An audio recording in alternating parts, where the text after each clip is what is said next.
super, super strong both games against Mouse. Really good drafts, really solid play all around. You get like the handful of individual player mistakes now and then, but that happens in every Yeah. game, so can't really fault them as a team. But yeah, Faceless versus Virtus Pro. Honestly, no idea who's gonna win, and that to Yeah. me makes it exciting.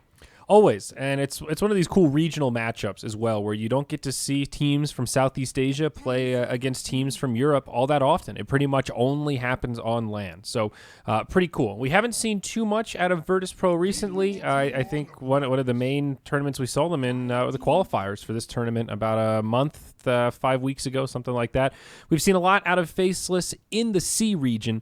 But on the big stage, we haven't really seen them perform with stunning results all too much. So we'll see. First pick Magnus, though, an unfamiliar face, not something we saw in our first series. It is kind of a hero that was being picked a lot a while ago, though. Yeah. People were picking like the Mag Jug, Mag any melee core pretty much, and you kind of just run around and empower that hero. The ability did get nerfed pretty heavily. And also they the like talent, increased the too. mana cost. Yeah, they increased the talent is like it's 5% less than it was because it was 15, now it's 10. That to me isn't really as big as the mana cost though, because before, like now it costs 60 mana at level 4.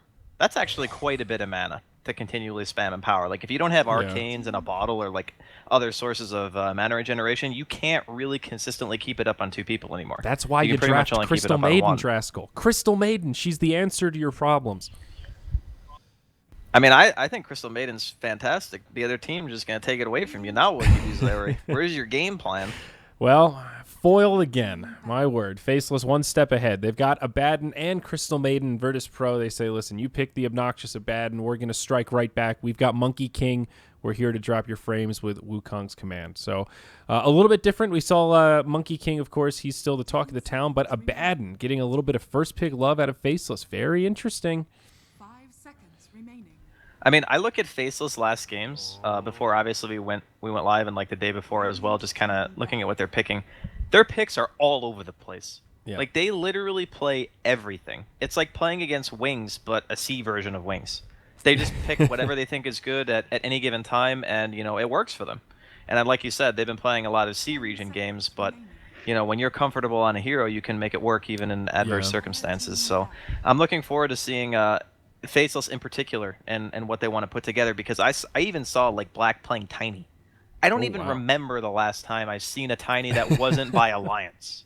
You know what I mean? Like, it's just been so freaking long. But in regards to like this particular opening from Virtus Pro, it does kind of give you a lot of options of what you want to do. We're thinking obviously Monkey King support. Mag could still be mid, could still be off lane. Going to synergize well with some kind of melee hero, I'm sure. Or maybe even Medusa. I don't know if VP field that hero particularly, but it is a pretty good hero with Mag. Yeah. It's just we're looking at lane control on VP so far with the Monkey King versus maybe a bit of a greedier opening from Faceless. Although I guess Mag is also greedy. Yeah, he certainly can be. I think Troll and PA are probably the big two that still come to mind for me, given that the Jug's banned out, the Life Stealer's banned out. I like it. I also just like the Troll along with Empower. It lets him farm so quickly. It also synergizes very well with Magnus, not so bad with Monkey King, but still a lot of options. We'll see what Faceless grabs here with their third, and it's a Spirit Breaker. Okay, another little change of pace. Unfamiliar face, but the Space Cow has returned. I like it. Can be good against Monkey King. Really good for forcing and... Yeah, it can be. If you get the charge on him first, that's the thing. Yeah. It's like you need the vision to get the charge first, and then the Monkey King's like, oh crap, and then you kind of just get charged, because that's what happens. He's either going to force you to stun, or you're probably just going to get bashed. That's pretty much how it breaks down. But I do think that, Faceless, they have this very run-at-you oriented style so far. Like having a Spirit Breaker and an Abaddon on the same team. First off, that's 2 melee heroes already, and I'm assuming the Abba's going to be a core, because it's Offlane, they already picked Spirit Breaker and Crystal Maiden, right? So I'm assuming that they're going to want to at least try to put some farm on the hero. So it's a little worrisome playing into Wukong's command and Magnus ulti is 2 melee. That's my only real I guess quip with the draft so far of Faceless. I will say as well, it's 2 heroes that synergize with Crystal Maiden very well. There aren't really any heroes that you can say Brilliance Aura isn't good on, but there's certain heroes it affects more than others. And these kind of strength heroes that have low mana pools early on, low mana regen, but a lot of spammable spells, it just gives you so much more value. It gives you a lot more options, especially as an Abaddon, Oh yeah, for sure. I definitely love the Crystal Maiden Abba combo together. The Spirit Breaker for me, I have yet to see like the true purpose of it. Gonna have to wait until Faceless take their last two heroes before I really fully understand what its utility is gonna be, other than I'm gonna run at you. Yeah. But like you were talking about, the troll coming out here from the side of VP, their lineup I would say is super well rounded. Their lanes are pretty solid. They got a really good support.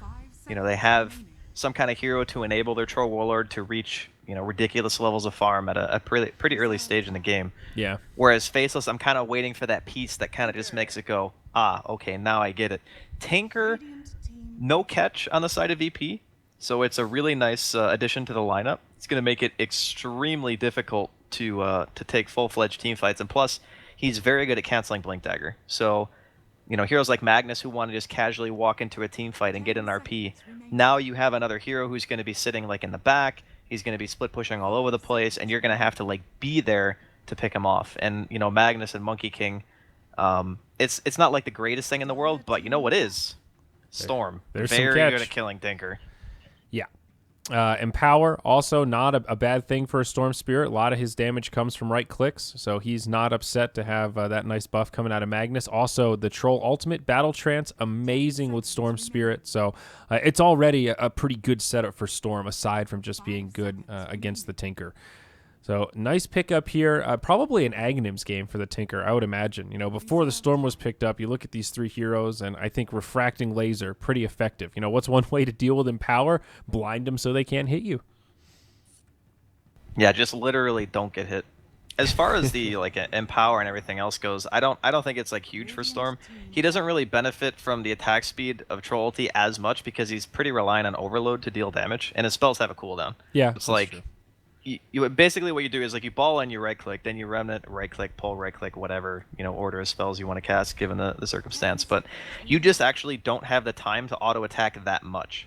This is just solely a I'm going to kill Tinker pick. It really is like the only reason actually to take the hero at this point. The problem is though is that they don't have anything to enable the Storm. I'm looking at like a Coddle pick maybe. Okay. Because they need something that's going to help that Storm. Yeah. Because so far, the Monkey King's going to either have to sit around mid and worry about, Spirit Breaker charging their Storm over and over again, or they need something to just straight up protect the Storm and let the Monkey King do what he wants to do. They have some options. They could look towards Dazzle. Dazzle's okay. The thing is, you don't want necessarily a purely defensive hero to play into Tinker, because then he doesn't actually do anything against the Tinker. Whereas Coddle allows your Storm to actually, just go really, really hard, because you get that bonus mana, and he can just summon you out as well to bring you to other places on the map to pick heroes. It's really good synergy. I just don't know if VP play it that much. Yeah. My gut is telling me Witch Doctor, and I don't know why, Draskell. I can't explain it. I'm just channeling this Witch Doctor pick right here. It's good here. Yeah, Witch Doctor would be really good. Against SB Abba, who want to be like sitting in the front line just being a nuisance, you throw that coconut, those heroes aren't moving for the rest of the game. You might as well just leave. Yeah, and Maledict also really good. Try to kill those beefy cores like Spirit Breaker and Abba. 10 seconds remaining. But we'll see. There's still a lot of supports to choose from. They take Ogre, so they go full buff mode. Okay, it's the Ogre. Okay. Well, it's something that kind of can just run around and prevent the Spirit Breaker from just having free reign. I guess they wanted two heroes that kind of serve similar purposes. Like Monkey King and Ogre kind of fulfill the same role. They run around, they cause havoc in the lanes, and they allow your heroes to do well in their matchups. So I'm guessing like either the Monkey King or the Ogre is going to be sitting around mid and just helping no one against the Tinker. And then, whoever's not there, either it be Monkey King or Ogre, they're just going to be running around doing something else. Bloodlust, it's still really good, obviously. Bloodlusted Empowered Troll is going to be literally terrifying. Probably the scariest thing in the world. So they're kind of going pretty heavy into this Troll Warlord basket, I would say, and just relying on Storm to get the picks. All right. Final pick for Faceless, 20 seconds left. Looking for a safe laner here. What do they want in the way of carry? With all those buffs on Troll, late game for Virtus Pro, maybe not completely in the bag, but not going to be a big issue. Storm Spirit going to scale very well. Of course, Magnus can also. And boy, is it a hard carry. They grab the Morphling. So another hero I like that the can Morph. split It's up something the that map. Black... Yeah, he plays a lot of Morph as well. I Yeah. think it's one of the heroes that he's played the longest, so he's extremely comfortable on it. The thing about Morphling in this game is that until like Orchid comes out on the Storm, you can always just morph stats, right? So like if you get jumped by, a Blink RP or a Monkey King's running at you in lane or whatever, you just, waveform away, morph, whatever. It's no harm, no foul. It's really hard for you to actually die.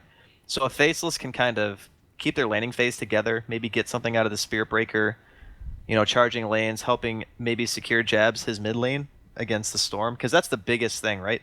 Tinker actually does extremely well against Storm in lane. And when I say extremely well, I mean it is suffering as a Storm player to go against Tinker.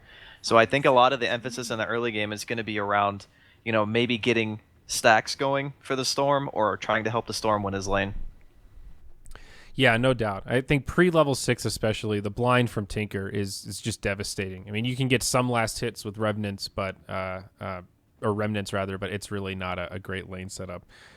So, you talked about the Spirit Breaker earlier in the draft. You said you needed to see the rest to see how he fits in. Do you have confidence in this SB pick, or are you still feeling shaky? No, I think the SB makes a lot more sense now, because it's, obviously people pick these teams where it's like one support is not really going to get any of the farm, and that's going to be the Spirit Breaker in this game. The CM is probably going to get more out of the map than the SB. He's just the one who's trying to influence the lanes as much as he can. And it works out perfectly because the way they split up the farm is Jabs and Black are going to have like number 1 and 2 farm priority, obviously. So they're going to soak up everything. So you kind of need this hero that's going to walk around and just be beefy and kind of exert his map presence on his own without really much need of net worth, and Spirit Breaker fits that pretty well. All right, Draskell, we've got a couple of predictions to do here, and so far these seem kind of easy. I've got Tinker. First for 50 last hits. I've got Troll, mostly because of Empower, but I don't know if he's going to be getting Empower that early. I mean, 50 know. last hits is like the first 8 minutes of the game. You think yeah, I don't know. maybe Maybe it doesn't matter. Yeah, you're maybe right. Pasha's just going to TP bottom and casually empower him? Do you think it could be Morphling? I mean, Troll could still do it. I would say, yeah, probably either Morphling or Troll. They see us at roughly the same speed. Yeah. Highest. The other option is... I was going to say the other option for Faceless is that, Jabs goes ham mid and just crushes it because, Tinker versus Storm. But that remains to be seen. That's possible. Okay, so I went 0 to 5, then I took Tinker for the last one. I believe in the Tinker, man. The battle begins. It's been a while since I've seen a good Tinker game, so we'll see how it goes. Absolutely. I have definitely seen Black do some fancy work with the Morphling. One of these heroes that even when your back is up against the wall, when you're playing that kind of 4 protect 1 Dota where your team is sacrificing everything so you can farm, Morphling's one of few heroes that can farm in multiple places, use the replicate to jump all over the map, kind of make space for himself. I like it. Very interesting stuff. It's really interesting to see how much the drafts have varied from series to series already. Well, it's very region-based. We're pretty Yeah. lucky in the 2 series that we get to cast because it's like 2 regions versus 2 different regions, both sets of games. And none of those regions really, I guess, technically European and CIS Dota have some overlap, but still, very, very different styles, and I just like the diversity. Yeah, no doubt. I mean, Dota's been in a good place for a while in terms of hero versatility. A lot of heroes viable, at least in niche situations. So, Ramsey's taking the Troll. He'll be sitting in the safe lane. It looks like both teams with kind of a 2-1-2. Ogre's going to stay mid to start, as you were talking about. Needs to support no one on the Storm because Tinker is spamming out the blinds nonstop. But, hey, it's working. Right now, Jabs, 0 last hits. Storm, 6-3. So this 2-on-1, so far, so good for VP. Yeah, he'll get the CS advantage, but he will eventually fall behind in experience if Solo sticks around for an extended period of time. Yeah. But as long as, Solo's farming, I don't think he cares that much. He can always go... Storm actually jungles pretty fast as long as he's not being harassed by anything. And given the laning phase of Faceless here, Looks like they're already gonna send XY towards mid. They don't want Jabs to get shut down too hard. Yeah. And I mean, this is kind of what you want if you're VP. You want to kind of pull the Spirit Breaker to a location, similar to what we saw in the first series of the day, when Boboka was kind of being forced to stay in one spot. If the SB has to sit in a lane and show all the time, he's not really fully utilizing his hero. Yeah, also still just caught in this kind of awkward moment for the Spirit Breaker where he really needs level 2. Maybe one of the differences between him and like a Ricky or an Earth Spirit who can do a little bit more at level 1. He really needs charge and bash to be a serious threat. He'll skill up the charge now that he's picked up a double damage. Does focus it down bottom, not on the troll, but instead onto the Monkey King. Some decent damage there, but just harassment for now. I mean, he got the Wildkin. Yeah. For He a did, support really? Spirit Breaker. Oh, that's great. Okay. Yeah, he has a DD, so. I think I toggled off of it right as he killed it. That's great. Yeah, he's almost level 2 now. So, all right, it's all working out. The lucky double damage rune. There you go. Very fortunate. He's already a bruiser without a DD at level level 1 and level 2, right? Yeah, but you can see like the kind of hesitance so far. Okay, looks like he is going to throw out a charge finally on the solo. Yeah. Jabs has 2 lasers skilled. I don't think they'll kill him, but they are going to force him back. But this is the big thing, right? Like, this is the first time that he's been able to charge to a lane, and these are actually 2 relatively tanky heroes. Like Storm, he's got 6 base armor. He's not weak. It's very hard for him to charge in and like guarantee a kill or anything like that, and I don't think that Jabs wants to do anything but skill march. Well, we'll see a charge back down bottom, this time not on the Monkey King, but I think it was on the Troll. Troll pops a salve, and XY just backs up. So Ogre has had to go back to the well. Still pretty good for the Storm. Tinker closing the gap, now only a difference of 6 or 7 last hits, but no one getting some solo XP time. Looks like they're handing off the bottle here. So Storm still pretty happy with this initial lane situation. Ice, Ice, Ice initiated on. Charge coming in onto the Monkey King. Faceless will be able to turn this one around as Monkey King does get bashed. First hit from XY after the charge. Ice, Ice, Ice, only level 3. 2 points in Curse of Avernus, so no miscoil. Just working with a Phonic Shield right now. Puts another one onto the Spirit Breaker. A lot of harassment back and forth, but no kills. Yeah, there's a very big change-up if you look at the safe lanes of both teams. You know, bottom lane, we got XY and Ice Ice Ice down here, and then Black's got the infamous 1 versus 0 lane, so he just doesn't even have anyone contesting him at all. And that's exactly what you want in a Morphling, man. You want someone else on the team taking the bullet for you so you can just hit those creeps. The faster you get to like your Lincolns, your E-Blade, you know, Manta, whatever itemization path you want to go, if he gets out of control in the early game, E-Blade combos destroy VP's team. Such high burst damage, and that's with a Tinker as well. Yeah, you know, the word snowball gets tossed around a lot in terms of modern-day Dota, but Morphling and in E-Blade fits that to a T. So, yeah, absolutely right. Definitely a quiet game, though. No kills in the first 5 minutes.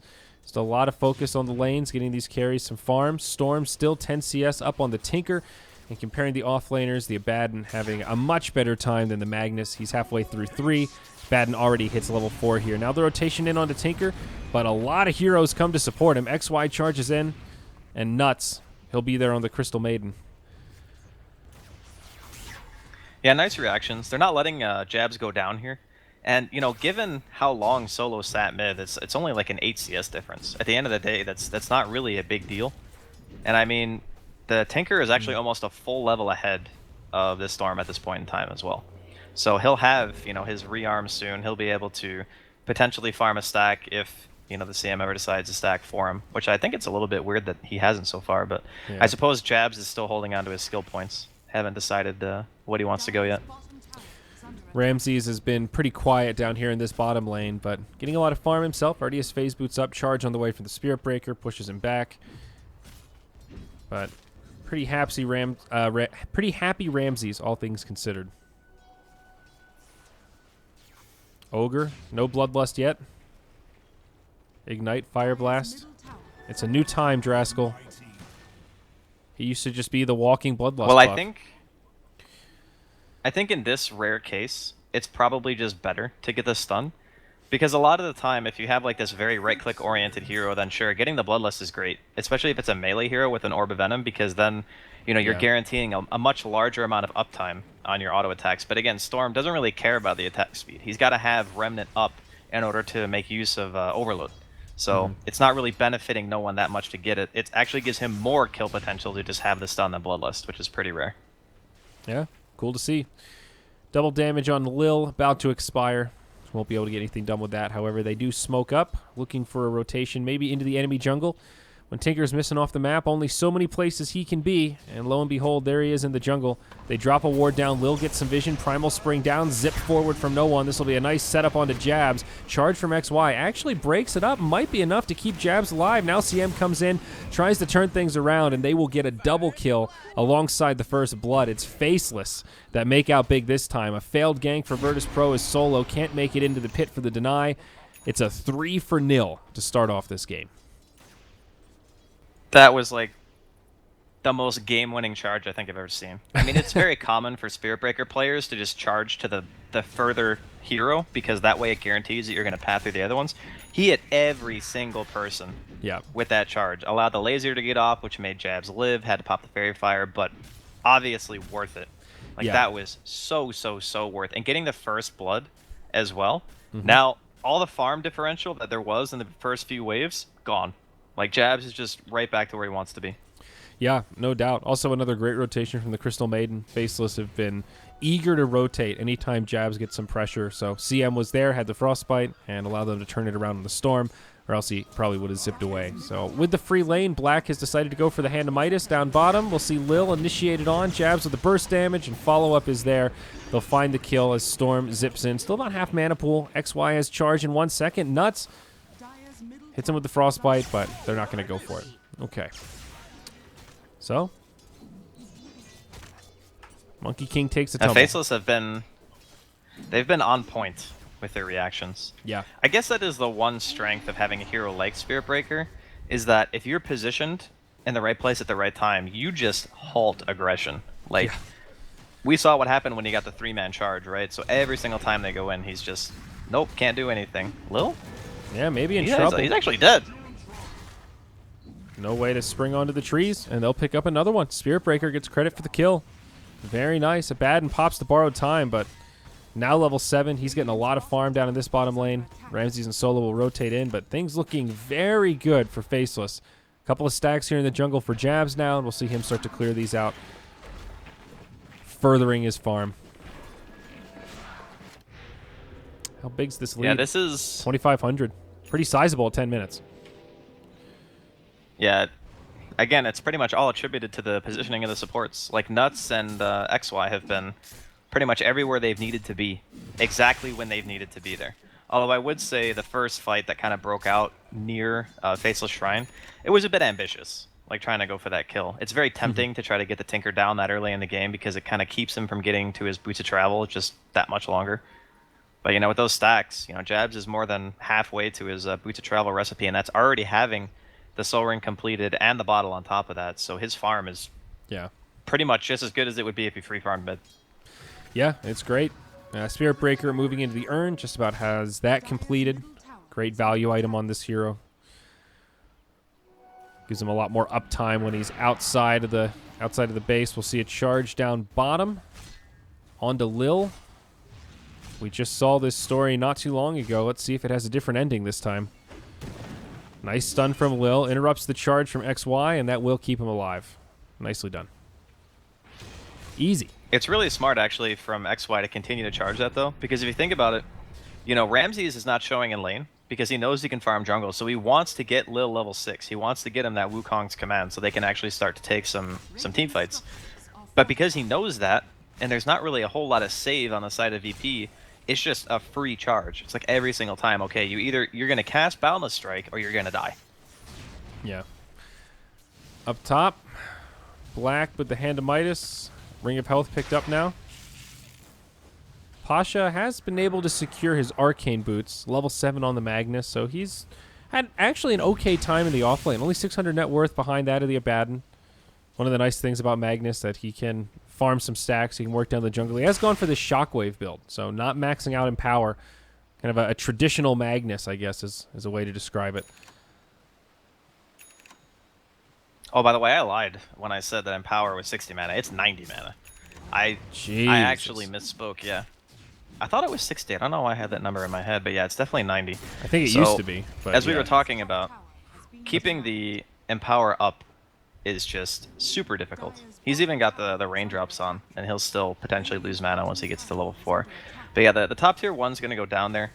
I still feel like VP need to assert themselves on the map somewhere, you know? It's like they're not really pushing bottom. Ice Ice Ice just picked up his Midas. He's level 9. It's only 12 minutes into the game. Jabs is, you know, on point for his Blink Dagger timing. You know, 4 or 5 minutes, he'll probably have it. You know, I haven't really seen anything so far out of VP that says, hey, we're in the game. You know, I mean, sure, you can wait for no one to get Bloodstone before you do anything. It's not necessarily a bad play, but passively playing against Tinker and Morph is rough. Oh, down bottom, Lil unable to get off the Boundless Strike. XY there with the Nether Strike. Now Pasha, skewer forward, nice RP on 2, sets it up. Ice Ice Ice will fall, but Faceless still have some resources here. Spirit Breaker getting low, but Jabs has some damage. Black, he's rotated in now, and it's VP that are low on resources. They are going to be able to scurry away, it seems. Maybe Faceless finish off this tier 1 tower down here. But in the end, they only lose their Abaddon, so could have been a lot worse, even though it is a big rotation. Now, Yeah, I think they he did kill the actually would Monkey have King, lived. so it's 1 for 1. Yeah, the Monkey King went down, but I think that's the second time Ice Ice Ice has just used borrowed time aggressively. Like, Yeah. he was using it to break stuns to continue the dive, right? And that time ended up costing him his life, which, like you mentioned, it's not really the end of the world. It's the first kill that VP have gotten in the game so far, and they're still able to apply a decent amount of pressure to the tier 1 in the bottom lane. But yeah, you can see VP are kind of just scattering at the moment. They do have very, very good late game. So, like we were mentioning, it's okay to keep farming, but at some point, you know, when that Tinker has Blink Dagger and Boots of Travel and you haven't killed him a single time, and you committed that Ogre to mid lane for like 4 or 5 creep waves, it's kind of getting to a point where it's like, okay, well, yeah, you secured your Storm farm, no question.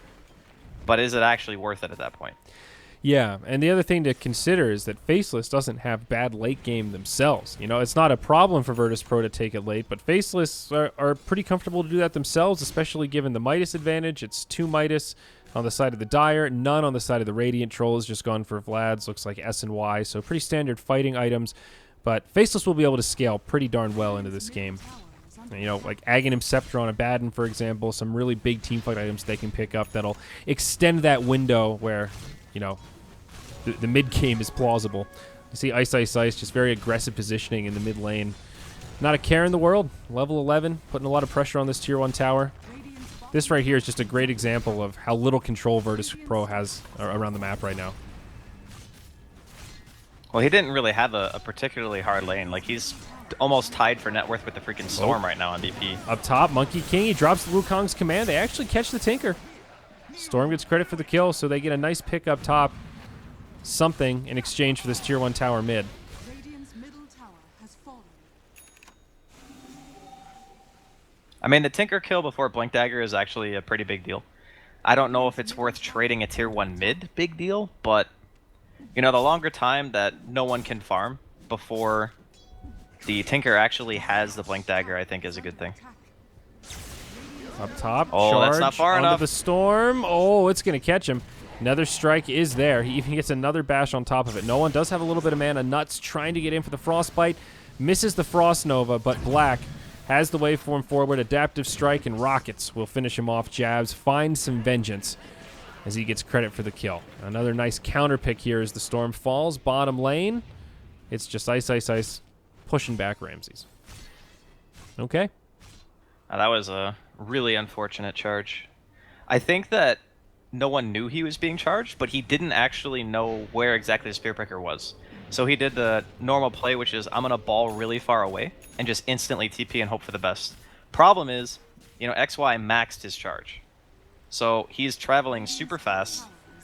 And, you know, most of the time when you're playing Storm, you actually want to ball into the charge because you're invulnerable during it, and the charge stun actually won't hit you. But he didn't have vision, so it was just a blind guess. And unfortunately, he just reacted a little bit too late. So a big pickoff for the side of Faceless. Absolutely. Glancing at the graph, holding steady at this 4K net worth lead, about a 2,000 experience edge. Nothing outlandish. Bloodstone on the way for Storm, but the big pickup for Virtus Pro is Pasha with the Blink Dagger. Well, maybe they can make a play on the back of this Magnus with a Blink RP.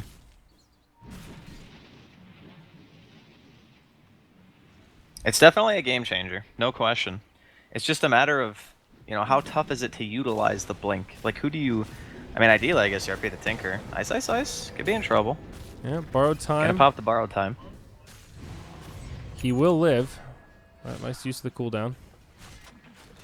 Oh, RP. Oh, Here now we he go. won. And now he's dead. Okay. Radiant's top Well played by Pasha, though. No I mean, hesitation. I think that's fine, though. Like, I think a lot of Magnus players just really want to get more flashy RPs, but if you just got your Blink Dagger and you RP, like, within a minute of having that blink and it gets a kill, that is so worth. Oh, yeah. Because there's a lot of times where you run around looking for the perfect opportunity that's just never going to show itself. So, yeah, RP whoever you see, especially if it's a core. Ice Ice Ice has a freaking Midas, and it's off cooldown right now. He is staring at that Midas right now, Zayori, and he is dying inside because he cannot use his Midas. That is the worst. When you just die and your Midas comes off cooldown. Oh, yeah. And speaking of Midas Gaming here, look who it is. Old Crystal Maid has the Midas queued up. So that's going to be triple Midas coming out for Faceless in the not-too-distant future. The greed is real. Yeah, it makes sense. It makes sense in the way that, you know, you have a Tinker on your team, so you just kind of assume the game is going to stretch out. Yeah. You don't necessarily, you know, care if it goes to super late game because you got Morphling, you got Tinker, you got this Abaddon who's got a ton of farm. But you also know that your contribution to the game as a Crystal Maiden is going to be pretty limited if you don't have any items. Well, Black's got the Lincoln Sphere, gets showed off up top as Solo breaks it. Now the charge in from the Spirit Breaker. Storm, low on mana, does not get the invulnerability that you were talking about, does manage to stop the Nether Strike from completing, and he might still yet survive as VP in full retreat, but they are a group of 5, and everybody makes it back as Empower comes out from Magnus. So no kills, but I guess Faceless win the intimidation factor on that one. It kind of shows the strength of the Spirit Breaker into the Storm as well. Because there are some heroes in the game that make you use your mana very, very poorly as a Storm. Like, PA is a good example because she has very low cooldown spells, so she could just jump on you, right, over and over again. Slardar, another great example, super fast. They kind of just run at you, and they say, you gotta keep using Ball Lightning, or we're gonna hit you in the face. And that makes it very difficult to play Storm into, right? Because then you have to ball away. You never want to be balling away. You always want to be going in for a kill. Right. Wow. Ice Ice Ice going into the Radiance on the Abaddon. Why not? The hardest part is farming it up, and he's almost at the Relic. He's got 3,100. Yeah, he's freaking rich. He is balling. Radiant's bottom tower is under attack. I mean, I think that the first time we're going to see really any aggressive movement coming out of VP is once the Storm finishes the Orchid. Yeah. I mean, he's got Tread's Bloodstone. He's level 14. It's not like he's not super farmed. He's doing okay. It's just that the Morphling and the Tinker are just doing a bit better. Yeah. And that Midas on Black is paying off big time. Like, he's got Lincolns and Ghost Scepter with the Aquila with the Midas. It's 20 minutes in. Like, you give him another 5-6 minutes, he's going to have that E-Blade. Yeah. And then you're going to be in a situation where you can potentially just be exploded before you can react. Well, this will be a step in the right direction for VP. Lil pump fakes the Wukong's command as they finish off Roche. He turns into an Aegis. What a great bait that would be. I wonder if that's ever going to happen. Like, there's 2 Aegis in the pit, and one of them's the Monkey King. And for whatever reason, instead of picking up the Aegis like you would just normally do, he just leaves it there. Oh, my. You know, you never know. Stranger things have happened. That's fair. In the meantime, they do manage to find the Ogre in the mid lane, so not a huge kill by any means, but it's something. Yeah. I Still a think nice that little pick. for now, Faceless are probably... They're probably just going to... Are they going to try to defend top? I guess Ramses... Yeah, he's out of there. Ramses isn't top either. Here come the TPs. Tinker has Aetherlens Blink, so a little extra reach, extra damage on those rockets and lasers. Now just a little bit harder to catch as well with the Blink Dagger. Ramses, he's holding onto the Aegis for now. He's got S&Y and BKB coming up next for the Troll. Very close, actually only about 500 gold off.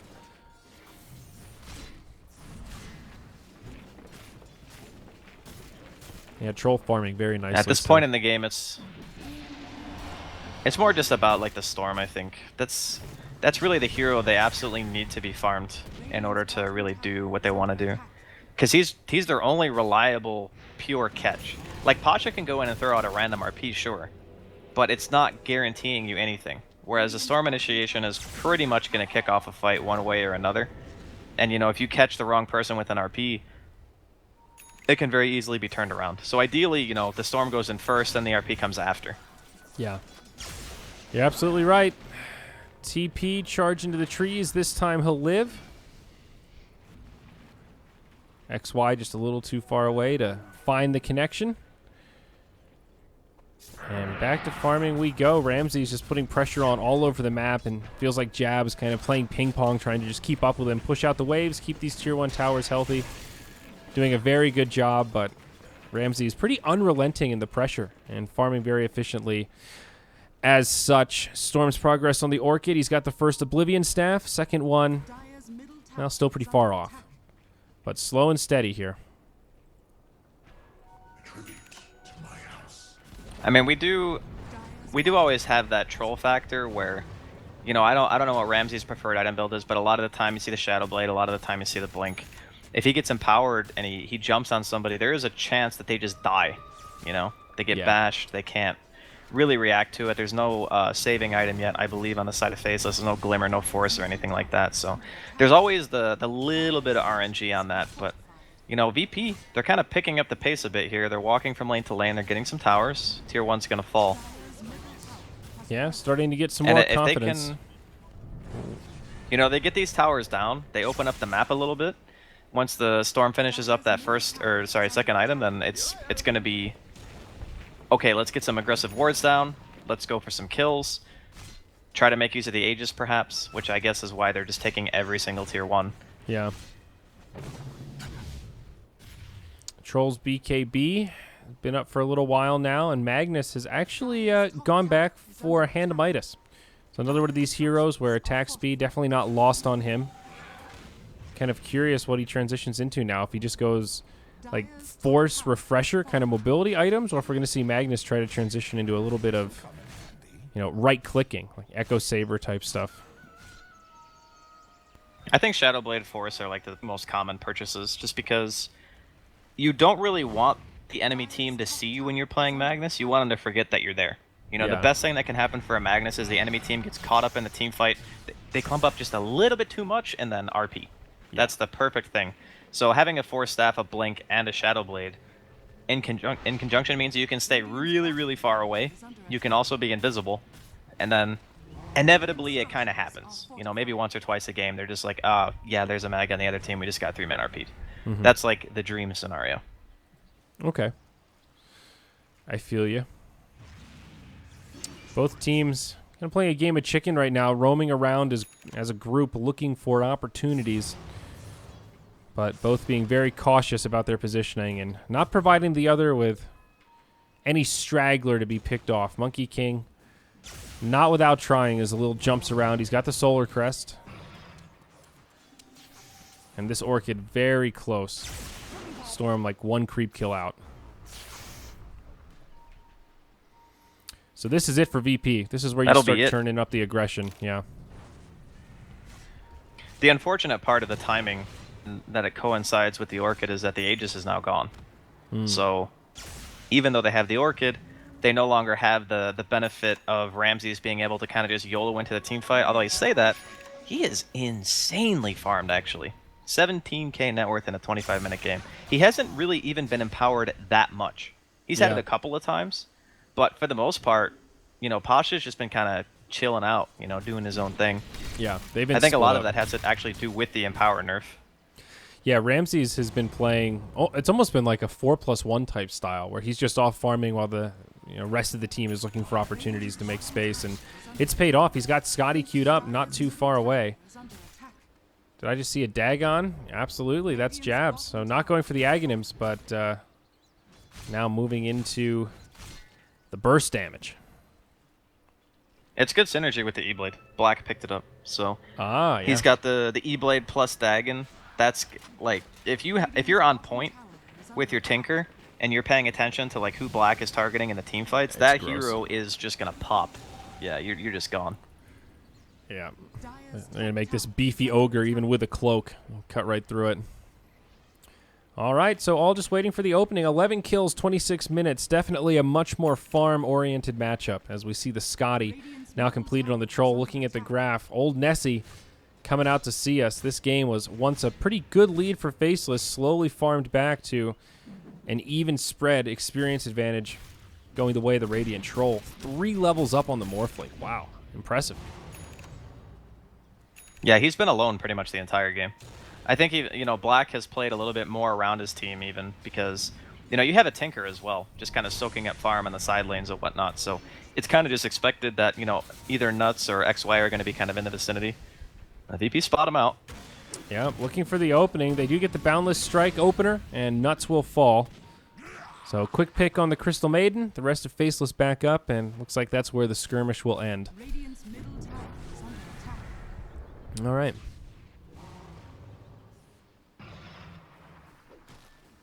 I mean, it's a kind of a methodical game from both teams, and to a degree, it's kind of because of the drafts. Yeah. Where, VP actually want to play the aggressors eventually. It's just so hard.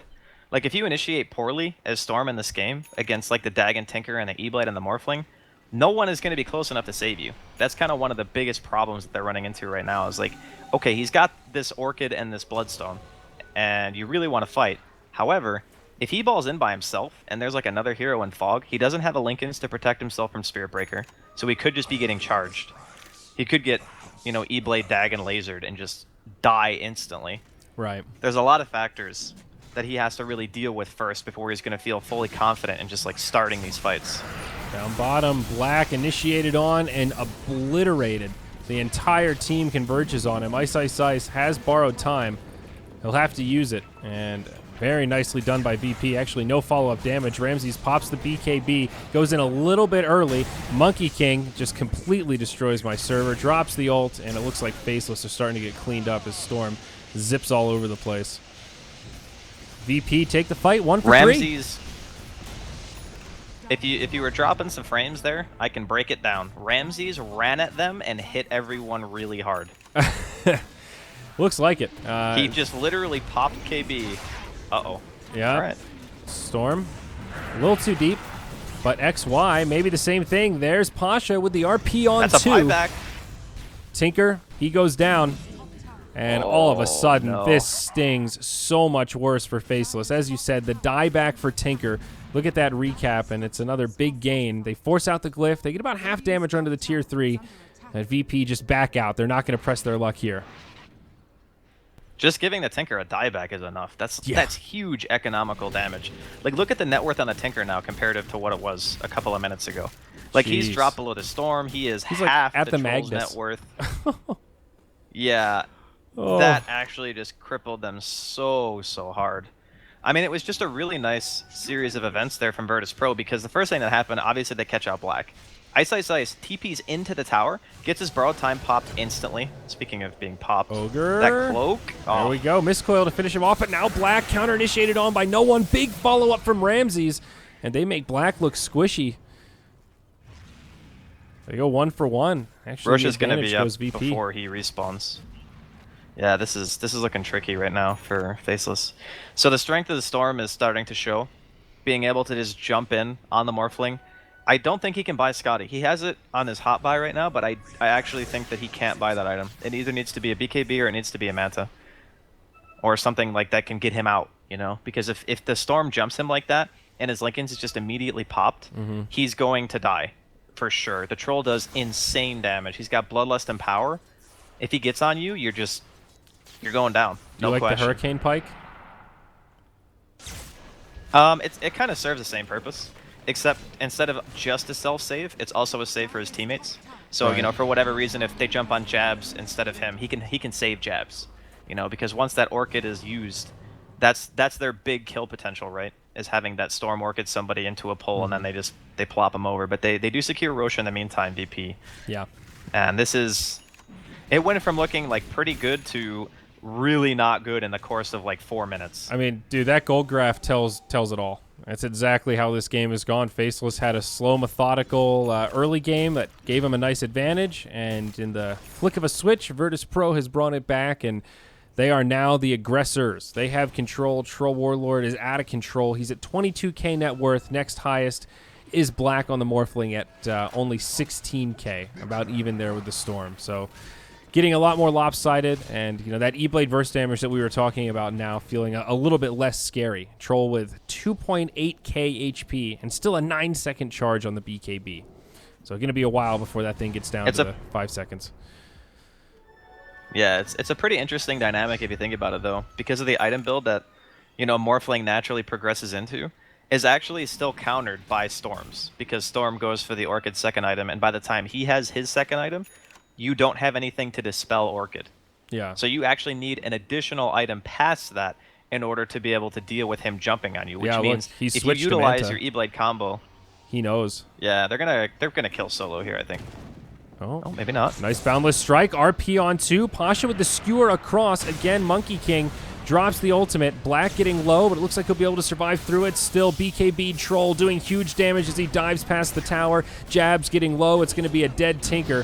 And Ice Ice Ice also going to go down as well. Drascal, I'm not going to lie. I hope they ban Monkey King in Game 2 just so I can see these damn team fights. I don't know what is happening, but Wukong's command is actually destroying me right now. I'm so sorry. Oh, you don't have to apologize to me. Well, I'm apologizing to the thousands of fans out there, but I was talking in your direction. Either way, VP, man, they're going high ground, and they're going to do some crippling damage here. Skewer back. They're going to bring a bad and low. He does not have borrowed time. It's down for another 5 seconds. They'll pop him. No buyback available there. Troll does lose the Aegis, but they get the tier 3. Now the replicate will fall, and the barracks exposed without a glyph will start taking a lot of damage. They focus on the range barracks for some sure damage. A couple of respawns. Solo gets popped by Black, and VP will just retreat. God, man, VP hit their timing, and they hit their timing.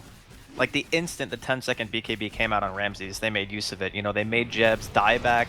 They kill him again in the middle fight. They take the tower. They killed Ice Ice Ice.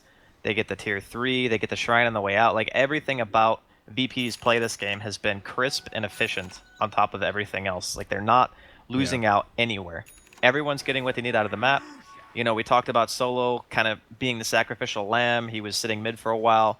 He got a little bit of an advantage for his Storm player in the first couple of waves, and it paid off. Like, that's really all you needed from it, was the Storm to be able to come into his own and kind of, force pressure onto the side of Faceless. So now we're at this juncture where Black needs another, 3,000 gold in order to feel safe.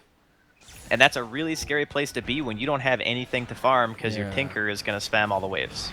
Yeah, that is the problem with a greedier draft like this. Once you get locked on the map where you're sort of in this little quadrant, there's not enough farm to go around. You can see the Morphling still pretty far off from the Manta style alone. And all the while, BKB soon to be bought on Storm, and Troll pretty much 6-slotted now. He's picked up the Satanic. So even more survivability, more stats. He's got 3,400 HP. Sanjin Yasha, the next thing to be replaced, but Ramses is looking pretty capped. And Monkey King, he already has the Basher, so that means Abyssal on the way as he picks up the Vanguard. Even more lockdown. This is an insane level of farm on Ramses. I don't actually know how they're supposed to kill him. Like, the E-Blade combination with the Dagon is supposed to be like their ace in the hole, right? That's how they get a hero kill.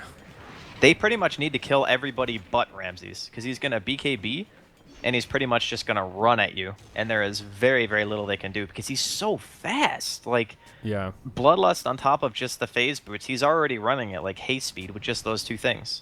Yeah. And he's got a blink as well to close the gap. It's actually insane. And ever since Tinker had that dieback in the bottom lane, you can feel how crippled he's been. The momentum just stopped. He's still on level 1 Dagon. He's got the Hex queued up, 2,200 gold, still pretty far away. I mean, at this point, this game might end before he has the Hex.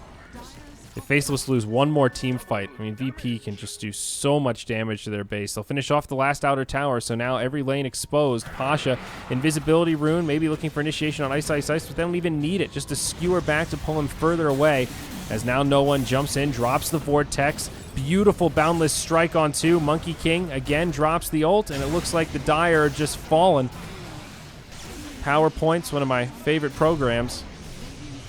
Any buybacks coming out? Nope, the 2 dead do not have buybacks available. Ice, ice, ice. No more borrowed time. Glyph will keep things alive. Cheeky little play in the mid lane here as Black presses forward. Looks like he'll try to cut the wave.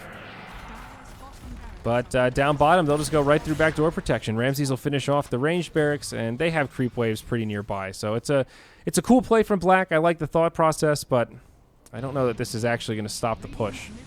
Maybe it will. Maybe I'm wrong. I think it will, actually. Yeah, I think it's enough time. Okay. Because now it's only 10 seconds until the supports are up, and the Tinker's got mana again. So that play actually just saved 2 sets of melee racks at least. Yeah. I mean, yeah, they get the range and they get out. You're not really getting the map control back, but you know, you kept your base alive. That's kind of the icing on the cake, I suppose. He does have his Manta. It's a start, you know. Like, he probably still needs more on top of this because just the sheer rate at which, you know, Ramses is farming and the Storm is kind of neck and neck with them. They're gonna go on the replicate here in the middle lane. But yeah, it's... What do you get next on It's Troll? not an easy road back. Do you ditch the S and Y for just raw damage, like MKB or Crit or Bloodthorn or something? I don't actually know if he needs to replace anything. I would actually not mind something like Diffusal just because I would expect... Yeah, Moonshard obviously is very good too because you don't have to sacrifice an inventory slot. Like Bots, Moonshard, and then maybe Diffusal just because, you know, no one has a Ghost Scepter on Faceless. I really feel like they should. Here we go. CM initiated on. Glimmer Cape buys her an extra second of life, but Ramses continues the godlike streak. They do lose their Magnus, however. Too much burst damage will bring him down. Monkey King initiated on, has the ultimate, holding it for now, drops the Abyssal, but he gets blown up. Dagon's there, and it's a 1-for-2. Black on the hunt, looking for the Storm, but a little too much mana on no one, and he's probably just going to be able to zip away here. He also has the BKB. Black maybe needs to be a little bit careful. He's got some friends coming. Troll not that far away. It looks like things will just peter out. Okay. Good stuff for Faceless, though. Some very much needed map presence for them. Like, they're able to split their heroes up. They're able to farm efficiently for the first time in what seems like, you know, 10, 15 minutes. But they haven't really been able to do that. So it's what I would call a breath of fresh air for the team. Because between having those 3 heroes all farming greedily along the map, like Ice Ice Ice with his Radiance, Shivas, and his Midas, and Jabs playing Tinker, and, you know, Black with his Midas, they're all looking to try to hit creeps. Yeah. And the smaller of a map you have, the worse those heroes work together. Like, it just becomes like this compounded issue where eventually you kind of just break under the pressure because you just can't keep up. Yeah. Like, there's not enough items to go around for everyone.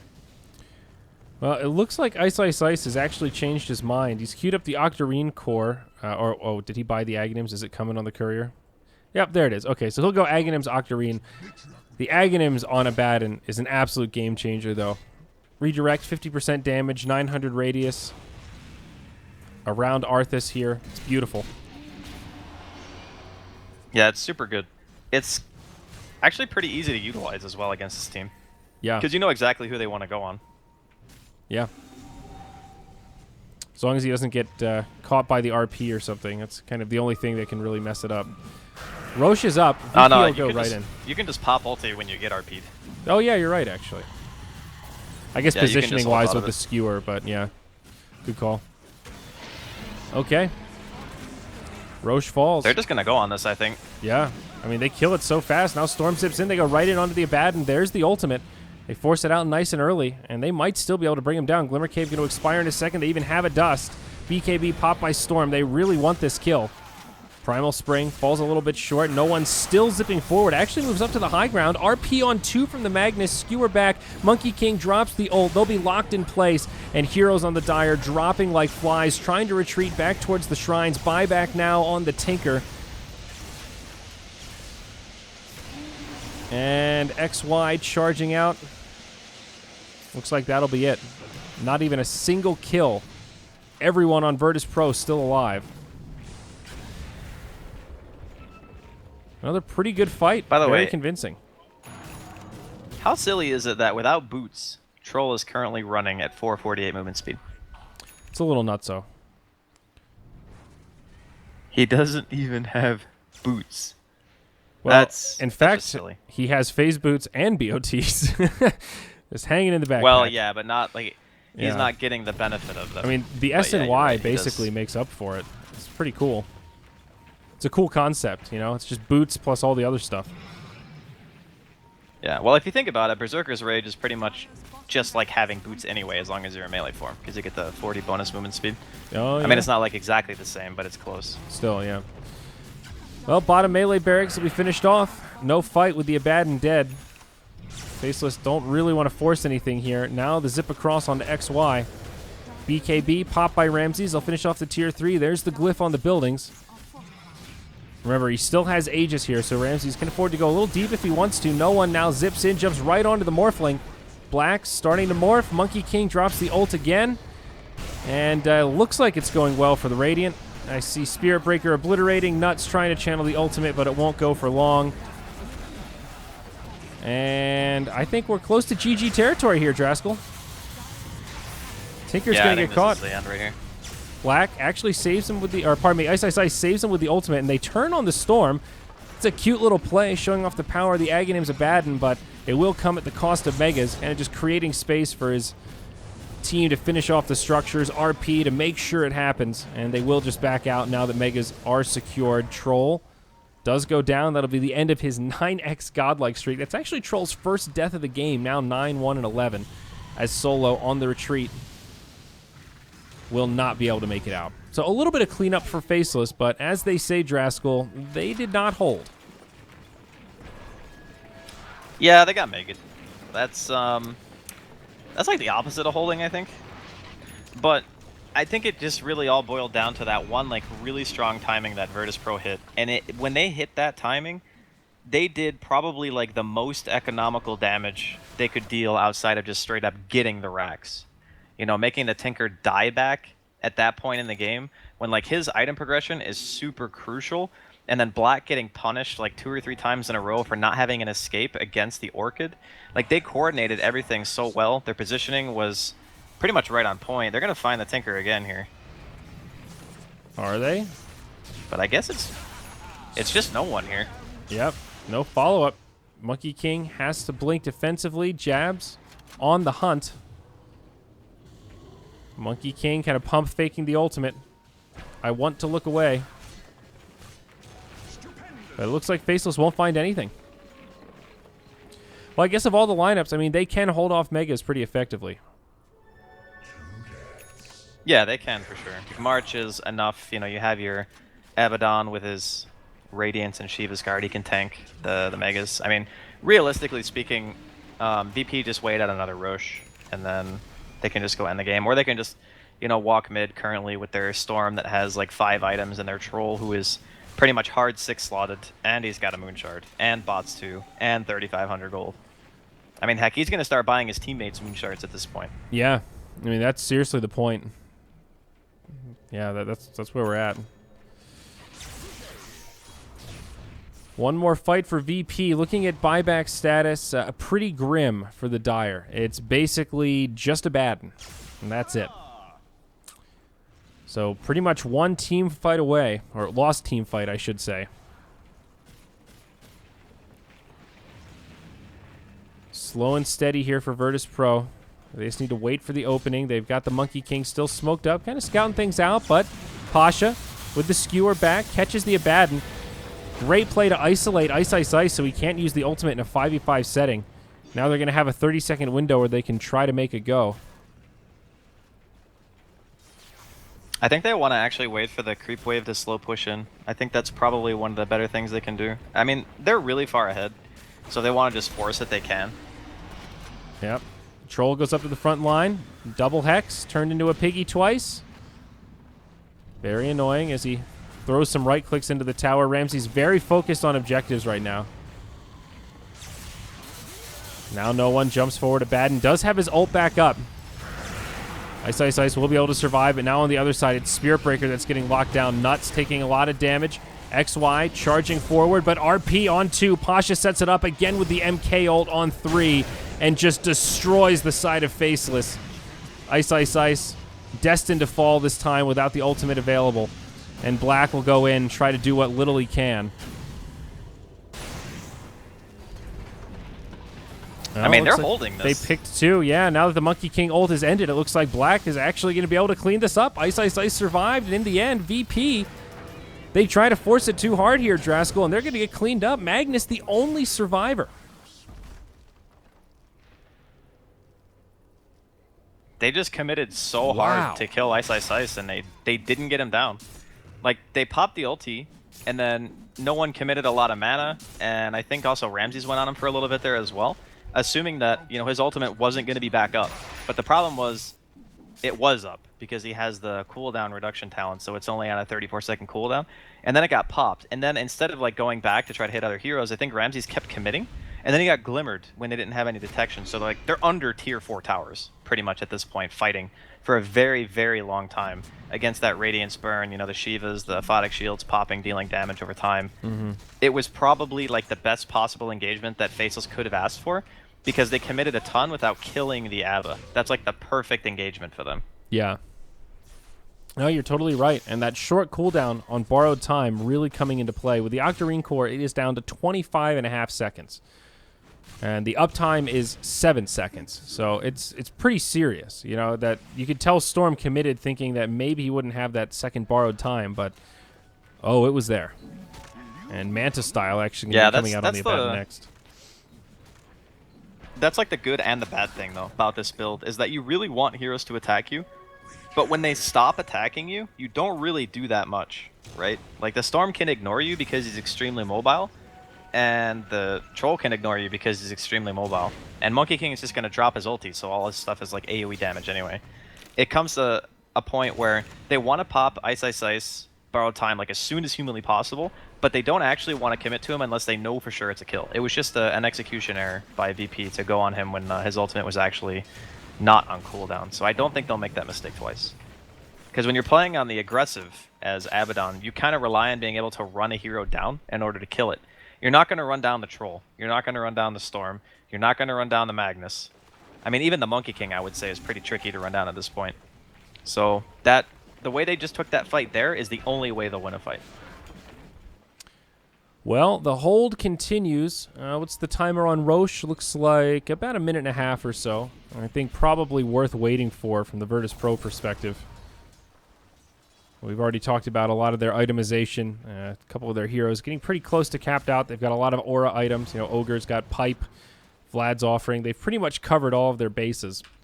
So at this point, it's just luxury items. I mean, even the Aegis feels like it doesn't even really do that much at this point. I mean, it means that Ramses can drop his boots again. I mean, that's actually a pretty good thing for him. Yeah. He doesn't really want to... He doesn't want to hold on to the boots if he doesn't have to, because then it means that he can save his BKB, and, like, he can just go into the base, you know, start wailing on somebody, maybe force a buyback, and then potentially use BKB for retreat, or, you know, just end the game if it happens to work out that way. Yeah. But like you mentioned, you know, Faceless doing a pretty good job at holding the Magus. It's taking a little bit of time for VP to get the resources they need to actually go high ground, and, you know, Black's working on his own 6th item. So he's got the Hand of Midas now in his backpack, and he's working towards Satanic of his own. Yeah, a sliver of hope for Faceless. I mean, Black can push pretty effectively if they manage to win a fight. So definitely some hope. What are BKBs at? Everything down to 5 seconds now, I think. Yeah. Pretty much. Pretty much, yeah. Fresh ones. Nope, still no BKBs on the Dire. But not really a great BKB game for them, to be totally fair. Does not really do a hell of a lot against Troll. Yeah, I think the only person who could maybe get it is Black. Oh, Storm, speaking of. yeah, goes in onto Black.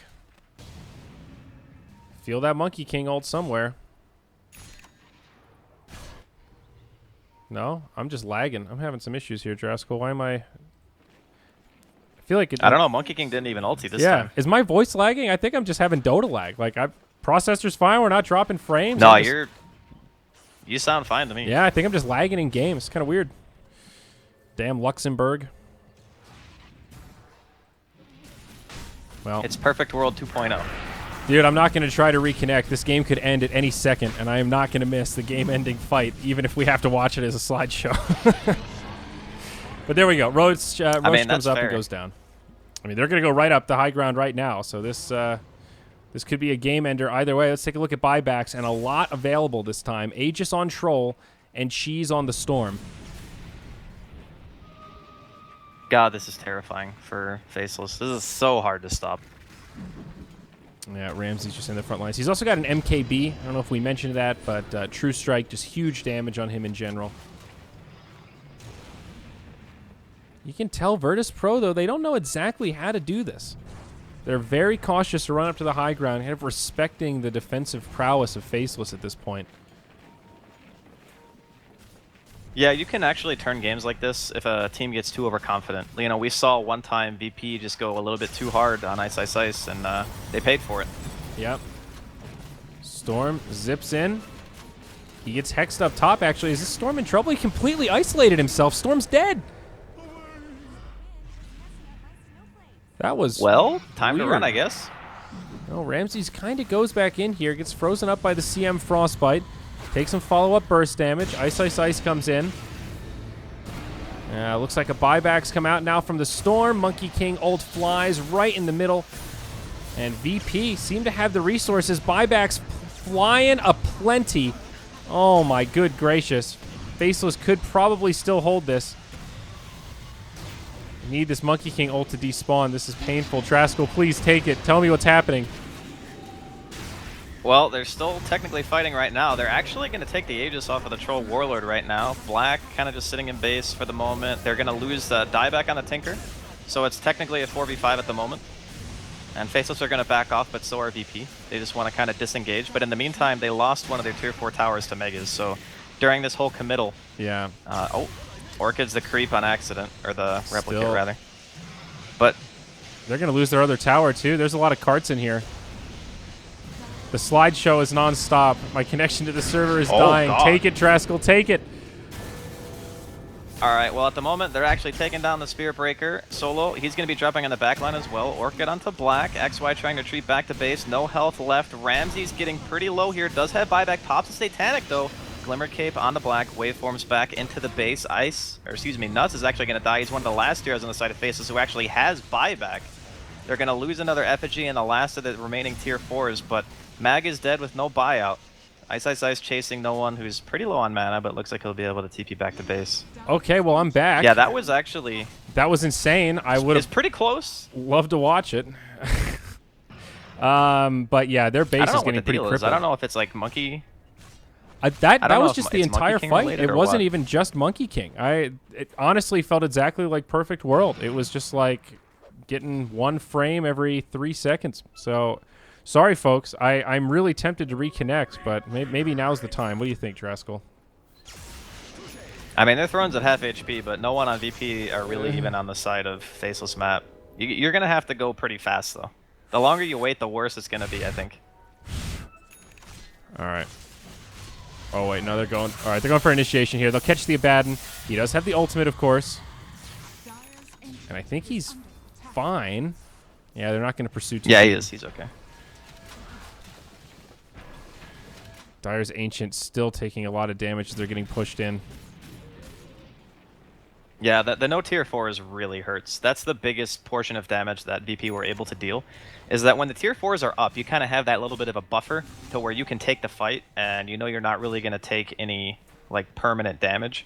But once the tier 4s are down, then you no longer have the option of being able to freely fight outside of base unless like all 3 lanes are pushed out. Yeah. That's like the hardest thing. Like being Megid is one thing, but being Megid without any tier 4s or any other building in the base to absorb creep damage, that means that one hero pretty much has to be in the base forever.